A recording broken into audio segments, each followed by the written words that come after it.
शेतकरी मित्रांनो नमस्कार. मी अनिल शिंत्रे आपल्या शेतामध्ये तुमचं स्वागत करतो. शेतकरी मित्रांनो, माझं नाव आहे अनिल शिंत्रे.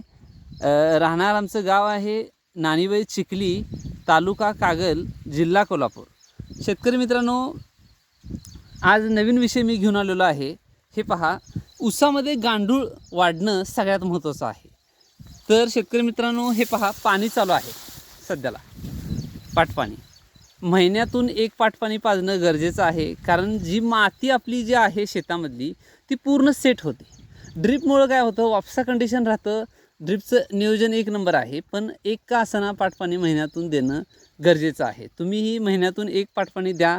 महिन्यातून एकदा का असताना ऊस सोकला पाहिजे. लक्षात घ्या, ऊस सोकला तरच मुळांना गती लागते. आणि तुम्हाला शेतकरी मित्रांनो सांगतो, हे पहा, आता व्हिडिओ बनवत असताना गांडूळ तुम्हाला आता दिसलेलं आहे.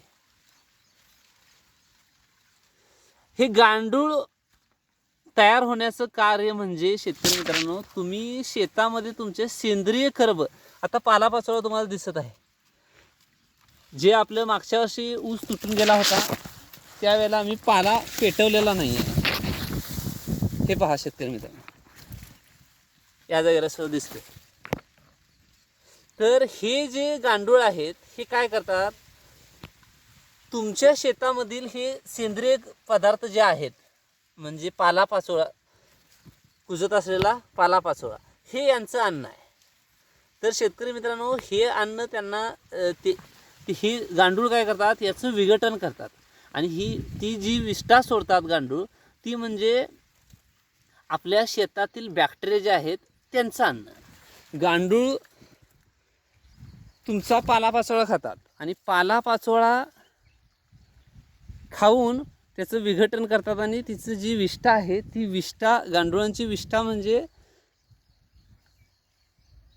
तुमच्या जीवाणूंचं माहेरघर. त्यामुळं गांडूळ बनायला पाहिजेत. आणि गांडूळ बनायचं असतील तर तुमच्या शेतामध्ये सेंद्रिय कर्ब असणं गरजेचं आहे. शेणखत असून दे, मळीचं खत असून दे, कोंबडीचं खत असून दे. तर शेतकरी मित्रांनो, आता आमच्या शेतामध्ये तुम्ही चालून पाहिलात तर गादीवर गेल्यासारखं वाटतं. तर त्याचं कारण काय, आत गांडूळ भरपूर आहेत. शेणखत आम्ही ह्या प्लॉटला टाकलेलं आहे. एकरी साधारण 5 ट्रॉली शेणखत टाकलेलं आहे. पाला हा असा गाडलेला आहे.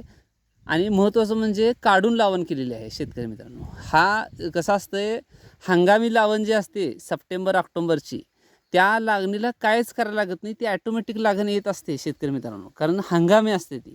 आणि आपण काढून ज्यावेळेला लागण करतो, म्हणजे ऊस काढून पहिलंचं खोडवं काढून लावण करतो, त्यावेळेला उत्पादन महत्त्वाचं म्हणजे जास्त येत नाही. पण आम्ही असं नियोजन केलेलं आहे, हे सुद्धा उत्पादन 70 ते 80 टनापर्यंत सहज तुम्हाला मिळून जाईल. तर शेतकरी मित्रांनो, हे पहा, असं तुम्हीही नियोजन करा पाण्याचं. हे पहा, आज पाणी पाजत आहे, मोठी भरणी पण करायची आहे आम्हाला. आता संख्या पण मेंटेन झालेली आहे सगळी व्यवस्थित प्रॉपर.